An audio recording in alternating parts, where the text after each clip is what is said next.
Sounds like the Constitution is alive and well. You encourage me.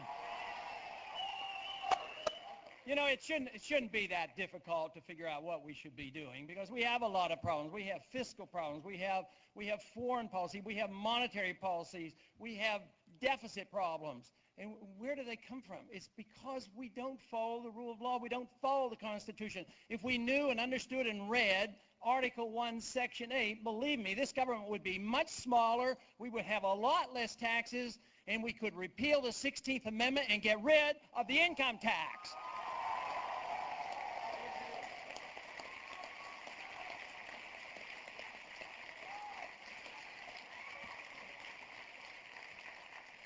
Somewhere along the way, though, we have drifted away from the Constitution, and we as conservatives, especially the conservatives running the Republican Party, we have drifted a long way from the positions that we used to hold of limited government.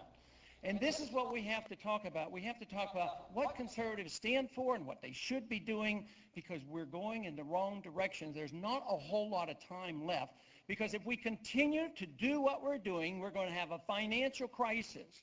Because you can't continue to spend too much, because there's a limit on how much you can tax, and we're taxed to the hilt. And then there's a limit on how much borrowing we can do, and we're borrowing to the hilt. We're dependent on China and Saudi Arabia and all these countries because we are the greatest debtor in the whole world today. This is different than the 1970s when we had to pay for guns and butter. Today we're paying for guns and butter again. But today our good jobs are overseas. We owe $2.7 trillion. The whole country is in debt, and what do now when we need more government? We print more money. What is the bailout package all about? Our side of the aisle proposes it, and the Democrats want to increase it. $150 billion? No, let's up it to $200 billion. Where does it come from? The government has no money. Well, can we tax people? No, can't tax anymore. What are they going to do? They're going to print the money, devalue the dollar, and that's the problem we have. The dollar's low, prices are high, the people are suffering, the middle class is shrinking, so we offer the same old pablum, the same old baloney, and then we turn around and we say, well, why don't we ask the Federal Reserve to create more money? Nobody seems to have enough money. If we just had more money, maybe it would prop up the stock market. So we go to the Federal Reserve and they badger the Federal Reserve, and the markets say, we need more money, so they crank it out. They lower interest rates. You can't lower interest rates unless you print more money. So they lower interest rates dramatically, like never before. The stock market goes up 200 points. An hour later, they realize it didn't do any good, and the stock market drops 200 points. So we're in a bind, we're in a fix, and I'll tell you what, where we overspend. Everywhere. We spend too much everywhere.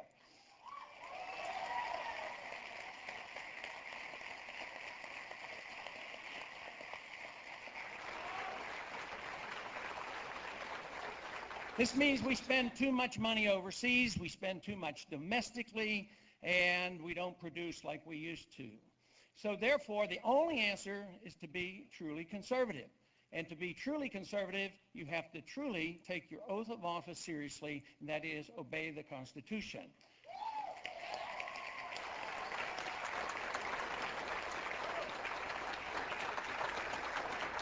But we as Republicans and conservatives, we finally got control of the government. 1994, matter of fact, was an exciting year because it was the year I thought I might like to go back to Congress. I had been in for 4 terms in the 70s and early 80s.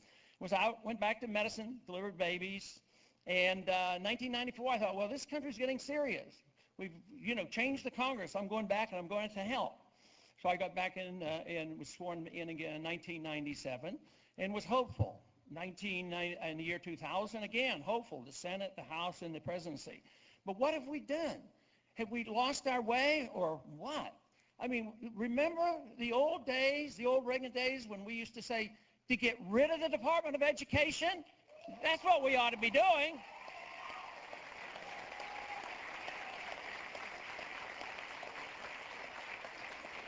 So when we get our chance, what did we do? We doubled the size of the Department of Education.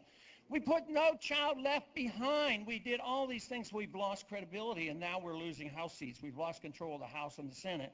And right now, it looks like we're going to lose even more. And it's not because we are not compassionate, it's because we're not conservative that we're losing. That's how we won before.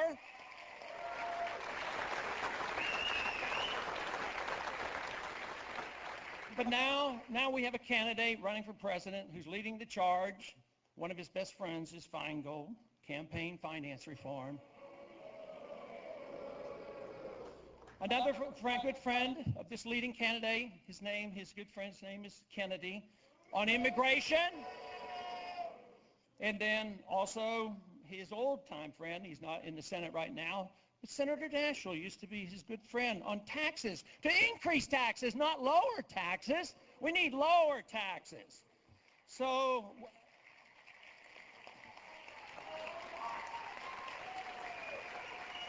and now our leading candidate, guess whose position he holds on global warming? Al Gore. He supports the Al Gore bill on global warming. So if you think we can lead this country back to conservative principles, fiscal soundness, and a decent-sized government, you have another thought coming, because it's not going to happen. And therefore, we have to start thinking about like conservatives thought once again. That is what we have to do. We have to know what conservatives think about. You know, on the right to life issue, I believe, I'm a real stickler for civil liberties. I believe that liberty is the most important thing, because if we have our liberties, we have our freedoms, we can have our lives.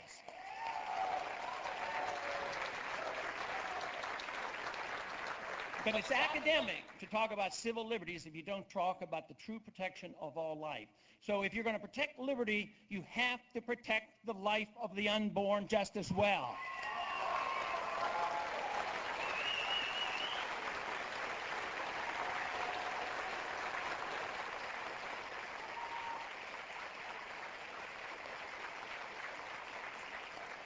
You know, I have a bill in Congress, which I certainly would promote and push as a president. But it's been ignored, basically, by the right to life community. And my bill is called the Sanctity of Life Amendment, or bill. And what it would do, it was establish the principle that life begins at conception. And somebody says, oh, why are you saying that? And I says, well, that's not a political statement. That's a scientific statement that I'm making.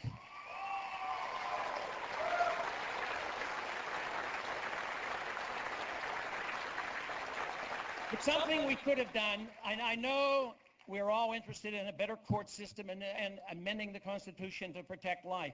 But sometimes I think that is dismissing the way we can handle this much quicker. And in my bill, what it does, it removes the jurisdiction of the federal courts from the issue of abortion. If a state law says no abortion, it doesn't go to the Supreme Court to be ruled out of order.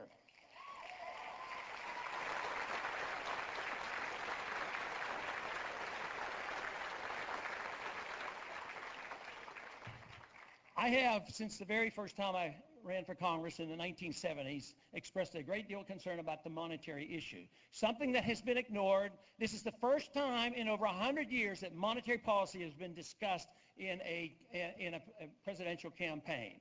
On the universities, where I get large crowds, we get large number of young people coming out interested in the money issue. We had over 4,000 show up the other night at the University of Minnesota. The issue of money is one of the most interesting subjects for these young people, because when I talk about the monetizing of debt, the printing of money, the endless devaluation of our currency and how important it is, it gets one of the loudest applauses, because young people understand that money is a very important issue. They understand that the Constitution is explicit. The Constitution says no emitting bills of credit, no paper money, only gold and silver can be legal tender. And today we allow big government to grow, whether it's on the conservative side or the liberal side. If they want something, they usually have a compromise, spend it on both, and then they resort to printing money. And that is where our trouble's coming from, and that is the crisis we're facing. All great nations and great empires end for fiscal, financial reasons. That's how the Soviet system was defeated. We didn't have to invade them. We didn't have to fight them. Their system collapsed. And that is what's happening today. The middle class is getting wiped out. The middle class is getting poorer endlessly because they can't keep up with the cost of living. And the solution isn't printing more money and spending more money and allowing the Federal Reserve to pretend they can solve the problem. The answer is found in fiscal conservatism. Live within our means is what we have to do.